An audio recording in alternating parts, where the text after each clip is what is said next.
In the earlier lecture on Dr. B.R. Ambedkar's political thought, we have discussed the life, work and achievements of Dr. Ambedkar, the protest movements that he conducted, and finally in this lecture we will be principally focusing upon the features of Dr. Ambedkar's political thinking. We have to keep in mind that these three aspects are intertwined.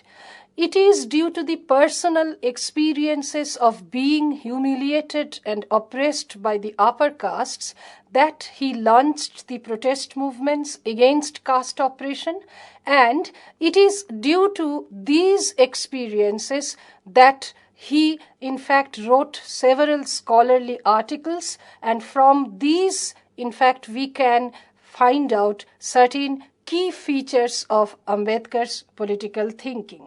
It has to be mentioned that the Bombay Legislative Council in 1927 allowed and opened all public ponds and lakes for all castes of people and for all classes of people.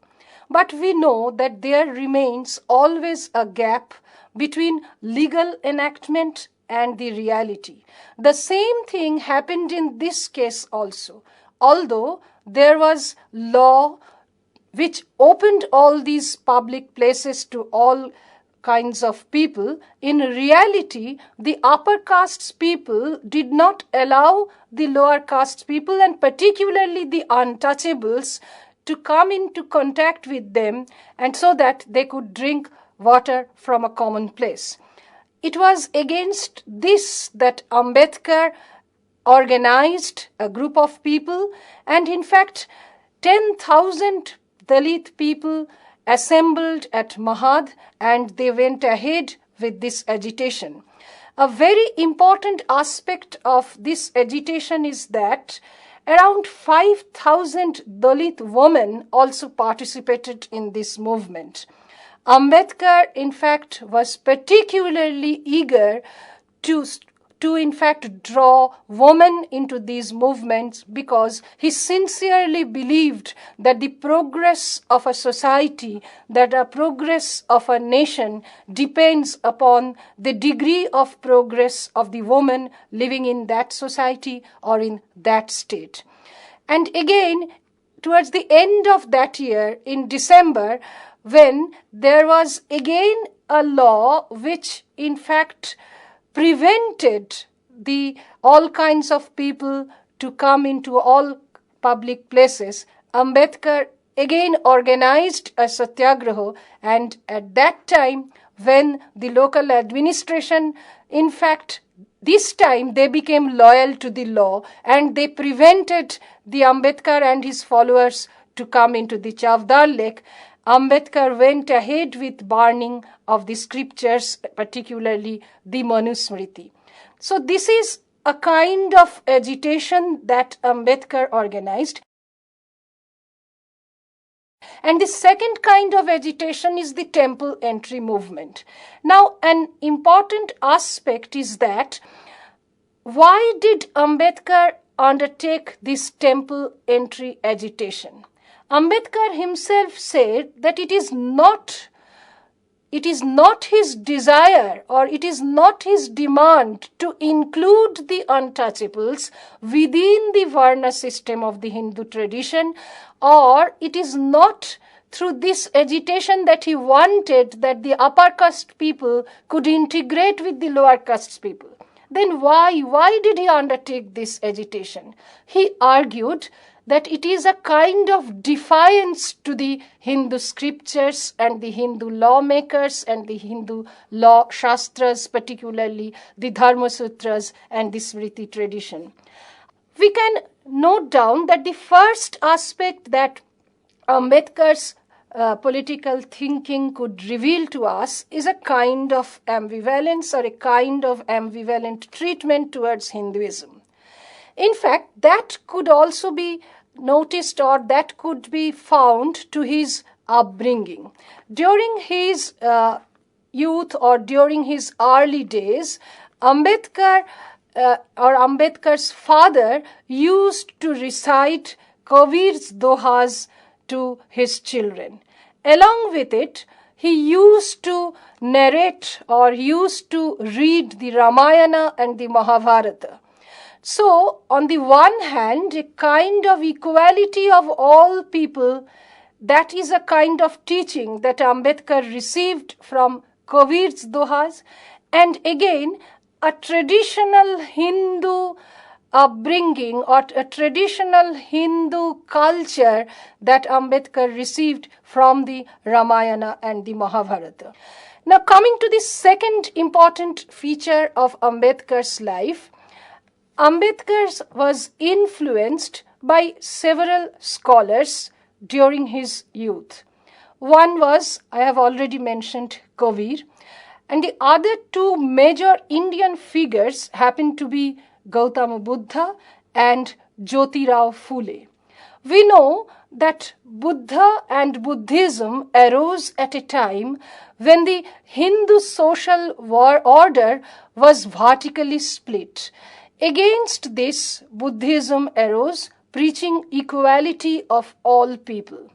And during 19th century, we come across Jyotirao Phule and his wife Savitri Phule, who in fact fought against caste atrocities, and they tried to open up all the places and particularly the ponds and the lakes for the untouchables. Naturally, Jyotirao Phule had an impact on Ambedkar. Now, apart from these three Indian figures, we find that during his student days, when he was studying in the United States and in England, several liberal thinkers had their influences on Ambedkar. Ambedkar was deeply influenced by the slogan and the values of the French Revolution, liberty, equality, and fraternity, and Ambedkar throughout his life talked about these values. Apart from that, certain liberal thinkers like John Stuart Mill, Harold Lasky, they had their influences on Ambedkar, and particularly John Dewey. In fact, Ambedkar was working for his dissertation under John Dewey, and he had his influences on Ambedkar.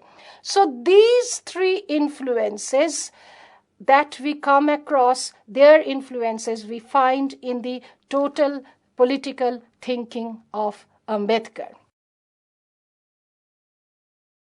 Now, coming to the kernel of Ambedkar's political thinking, we find that he always emphasized on one aspect, that is, society precedes politics. He always thought that social reforms are necessary first, then come political reforms. He always said that democracy is not just a kind of government.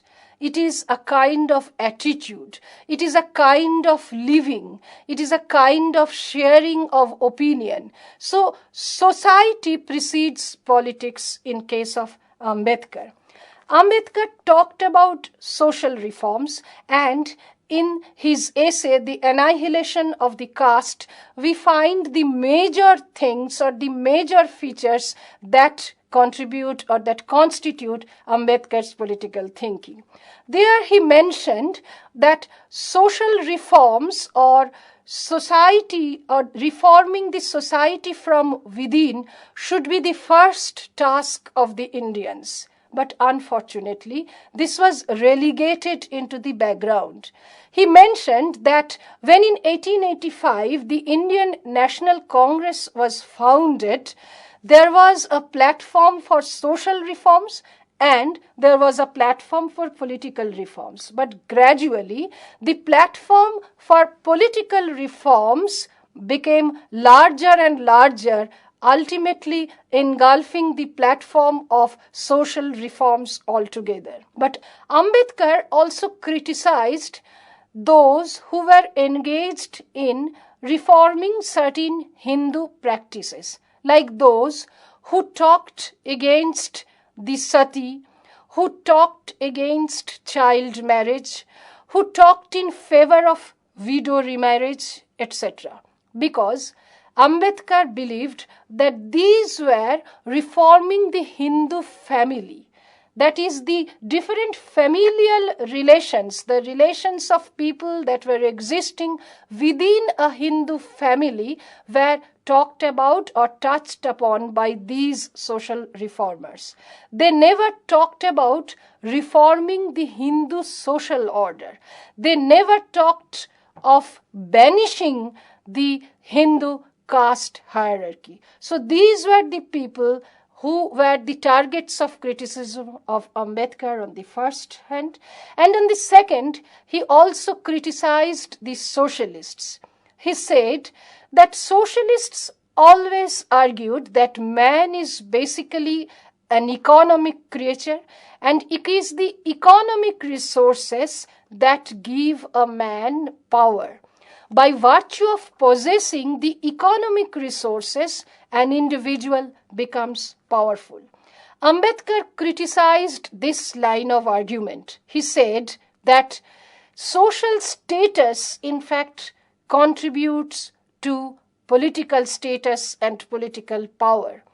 There are several sages and saints existing in India who do not have any economic resource at their disposal, but very rich people listen to their sermons, to their ideas, and to their arguments.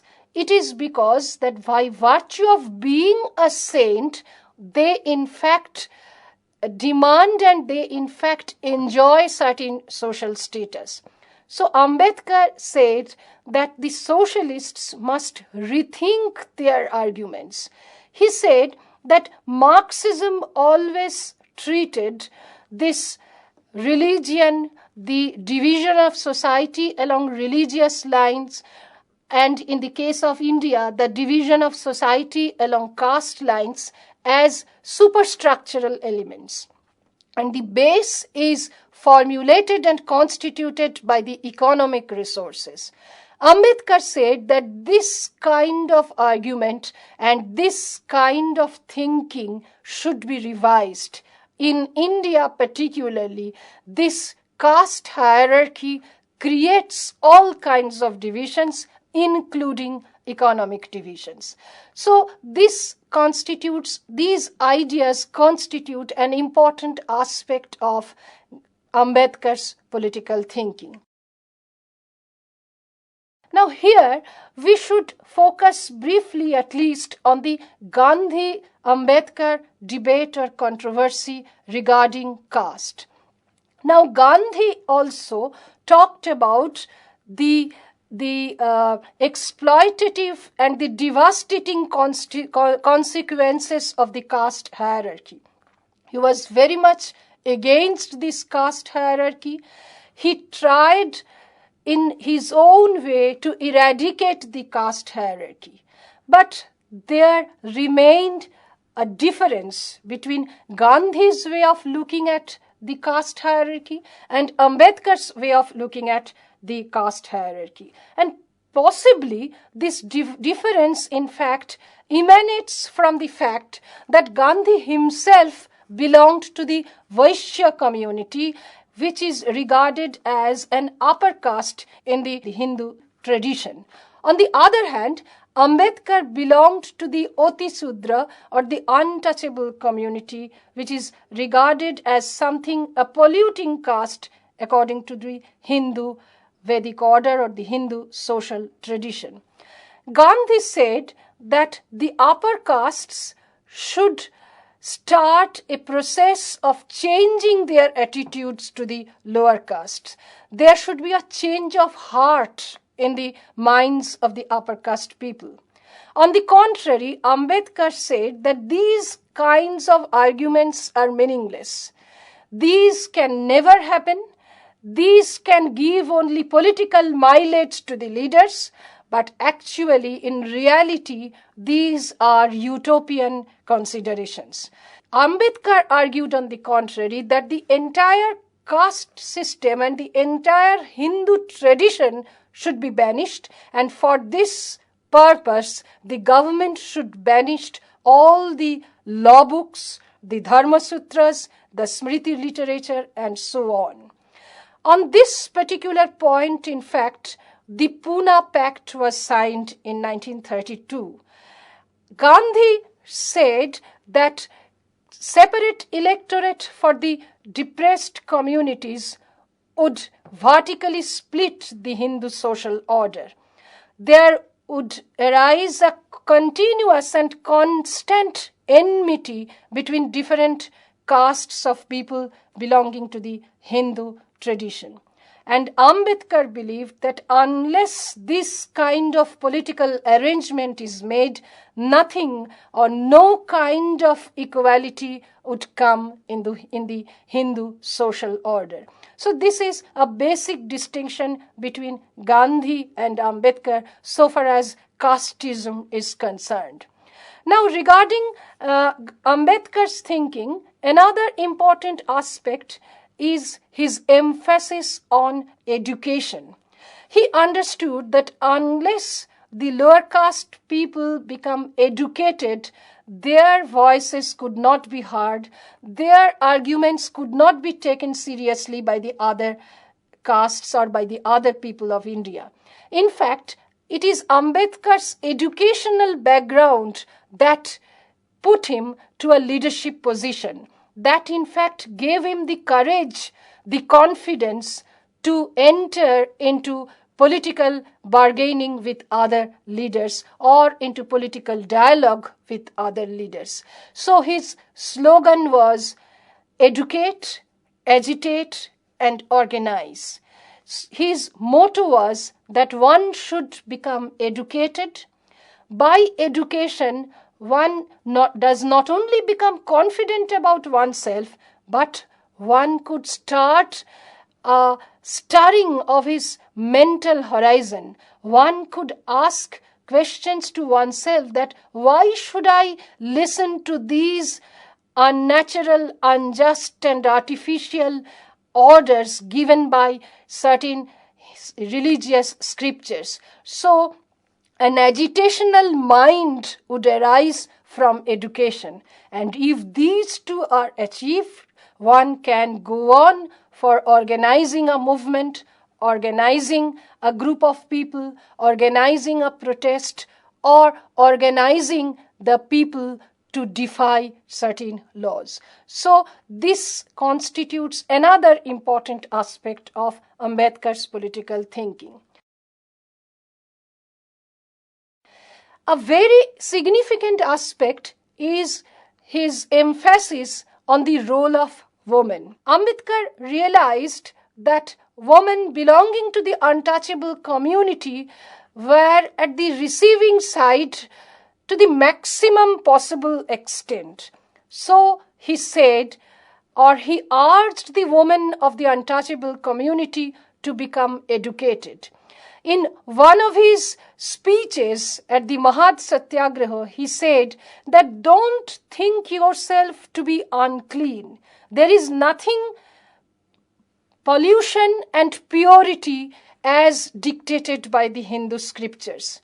It is the cleanliness, the clean clothes, the clean ornaments, the personal hygiene that should determine the cleanliness of a person. There is nothing called caste pollution. There is no job which should be treated as a polluted job, and a touch could make someone else as polluted. So he urged the woman to come out from the shackles of this pollution and to become aware of their personal hygiene and cleanliness, so that a new kind of revolution from within the society could be initiated by these women. So the emphasis on women and the emphasis on education with respect to both men and women belonging to the untouchable community constitute a significant aspect of Ambedkar's political thinking. As I have already told, that Ambedkar was not only influenced by certain Indian figures but by also certain personalities who talked about the liberal values. Ambedkar also imbibed these values, and he always said that liberty, equality, and fraternity should be the watchwords. Ambedkar talked these values not from the Western standpoint, but from his personal experience, and in fact from the denial of these values which he experienced throughout his life. And here he said that democracy, or a democratic form of government, could only come into existence when the social order could become democratic, when the society becomes free from the graded inequality of the Hindu scriptural dictum. Then only a democratic form of governance, for which the Indian National Congress and other political leaders were fighting, could really become a dream to the Indian people. Now, Ambedkar, while talking about this graded inequality of the Hindu scriptures, he in fact referred to Rome and Ireland. He said that in these two countries, at one particular point of time, grave inequalities existed. But these two countries were not transformed into democratic countries overnight. They accepted democratic form of governance, and in fact a democratic form of governance became successful in these two countries only after the society became democratic. He said that taking lessons from these countries, we should also try to imbibe the values of liberty and equality, so that a society of equality could first emerge, on the basis of which a society of political equality could be formed. And he said that the division of labor that the Vedic scriptures and later on the Shastra and the Smriti literatures talked about are not actually division of labor. Apparently or normally, division of labor is nothing negative in nature. Division of labor is accepted in every society. In fact, a modern industrialized Western society is also based upon a division of labor. But Ambedkar said that in the early Rig Vedic period, this division of labor in this sense existed. But gradually, this division of labor became division of laborers. It was not based upon a skill or a profession or a training or an excellence which an individual has accepted or has become equipped with. It becomes a hereditary, immobile, fixed and rigid system where a person born to a particular profession or particular task has to work that particular task and has to follow that particular dictum. So it is not the division of labor, it is the division of laborers that has created an extremely unequal society in India, and particularly in the Hindu tradition. So these constitute the major features and the important kernel of Ambedkar's political thinking.